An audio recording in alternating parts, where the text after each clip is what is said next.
You recently co-authored a book, Stumped, Life Behind and Beyond 22 Yards, on somebody who is the legend in the Indian cricket, Syed Kirmani, the best wicketkeeper we ever had. તો એક એવી ઘટના કે જેણે ભારત માટેનો આદર ચારે બાજુ વધારી દીધો અને વિનિંગ 1983 વર્લ્ડ કપ એ માત્ર ક્રિકેટની જ સિદ્ધિ હતી એવું નથી માનતો, કારણ કે એક એવી અઘરી વાત હતી, કલ્પનાતીત વાત હતી, જે સમયે સપનામાં પણ ક્લાઇવ લોઇડની જાયન્ટ ટીમ સામે સપનામાં આપણે 200 રને હારીએ એવું હતું, એને હરાવીને આપણે આવ્યા.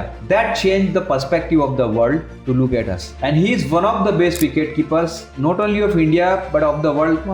Including the great Farokh engineer, Buddhi Kundaran, એ કિરમાણી પછી ઘણા થયા, સદાનંદ વિશ્વનાથ છે, મોરે છે, મોગિયા છે, ધોની છે, ઘણા બધા. But Farokh Engineer and Kirmani will stay apart. કોઈ પણ વિકેટ કીપરની સૌથી મોટી ક્વોલિટી એ છે એન્ટિસિપેશન અને રિફ્લેક્સિસ. કિરમાણીનું જજમેન્ટ ક્યારેય ખોટું નહોતું પડ્યું અને એમણે વિવિયન રિચર્ડ્સ અને ગોર્ડન ગ્રીનિચ જેવા ગ્રેટ બેટ્સમેનને રીસર બાંધી દીધા હતા કે સ્ટેપ આઉટ ના કરતા બેલ્સ ઉડી જશે.